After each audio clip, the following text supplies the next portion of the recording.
అన్ని పత్రికల్లో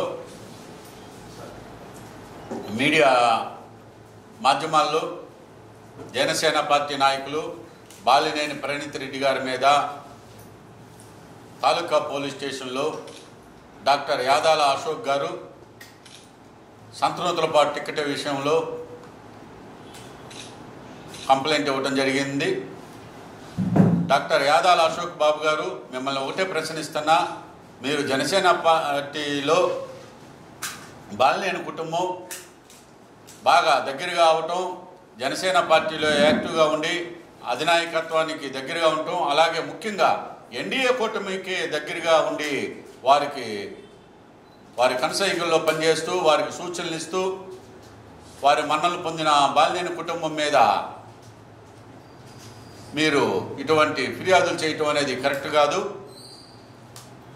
అశోక్ గారు, మీరు ఆరోగ్యశ్రీ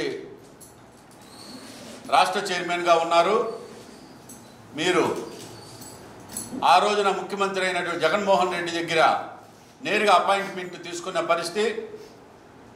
మీరు జగన్మోహన్ రెడ్డి గారిని కలిసి నూతలపాటు టికెట్ కావాలని అడిగే పరిస్థితిలో ఉండి కూడా బాలినేని ప్రణీత్ రెడ్డి గారికి 25 లక్షలు ఇచ్చాను సంతనూతలపాటు టికెట్ విషయంలో అని చెప్పారు. అది ఎంత మటుకు కరెక్టు ప్రజలందరికీ తెలుసు. బాలినేని ప్రణీత్ రెడ్డి గారు, బాలినేని వాళ్ళ తండ్రి బాలినేని శ్రీనివాసరెడ్డి గారి రాజకీయ వ్యవహారాలకి వెనకుండి వాడికి చేదోడు వాదోడుగా ఉన్నారు తప్పితే, రాజకీయ వ్యవహారాలకి తప్పితే ఇటువంటి టికెట్ల విషయంలో బాలినేని ప్రణీత్ రెడ్డి గారు ఎక్కడా కూడా ఎవరికి ఏ విషయాల్లో కూడా ఇన్వాల్వ్ కాలేదు. ఆరోగ్యశ్రీ మంత్రి విడతల రజని మీద ప్రకటన చేశారు. ఆమెకు వ్యతిరేకంగా జగన్మోహన్ రెడ్డి నీకు ఇచ్చినటువంటి జగన్మోహన్ రెడ్డి మీద కూడా నాకు అన్యాయం చేశారని జగన్మోహన్ రెడ్డిని అన్నారు. అది కరెక్ట్ కాదు. మీరు తెలుగుదేశం పార్టీలోకి వెళ్ళాలనుకొని ఇటువంటి ఆరోపణలు చేస్తున్నారు. బాలినేని కుటుంబం మీద ఆరోపణలు చేస్తే తెలుగుదేశం పార్టీలో మరలా నీకు రాష్ట్ర ఆరోగ్యశ్రీ చైర్మన్ ఇస్తామని చెప్పినట్టున్నారు. వారి మాటలను నమ్మి మీరు ఇటువంటి ఆరోపణలు, ఇటువంటి కంప్లైంట్లు ఇస్తున్నారు.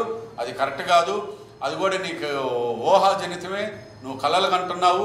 నీకు తెలుగుదేశం వాళ్ళు రాష్ట్ర ఆరోగ్యశ్రీ చైర్మన్ ఇస్తారని, నిన్ను పార్టీలో చేర్చుకుంటారని నీవు అంతా ఊహాజనితమే. నీ వెనకాల ఎవరుండి నడిపిస్తున్నారనేది ప్రజానీకానికి అందరూ తెలుసు, మాకు తెలుసు. త్వరలోనే అవి కూడా బయటకు వస్తాయి. ఒకరి మీద ఆరోపణలు చేసి ఇటువంటి కంప్లైంట్లు, ఫిర్యాదులు చేయటం అనేది కరెక్ట్ కాదు. మీరు కూడా రాజకీయంగా ఎదగలేరు. కనుక మీరు ఇచ్చిన కంప్లైంట్ని వెనక్కి తీసుకోవాలని నేను కోరుకుంటా ఉన్నాను.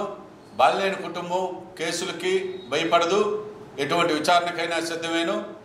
మేము జనసేన పార్టీలో ఉన్నటువంటి బాలినేని కుటుంబం మీద ఇటువంటి కేసులు పెడితే మేము కూడా తీవ్రంగా ఖండిస్తున్నాం.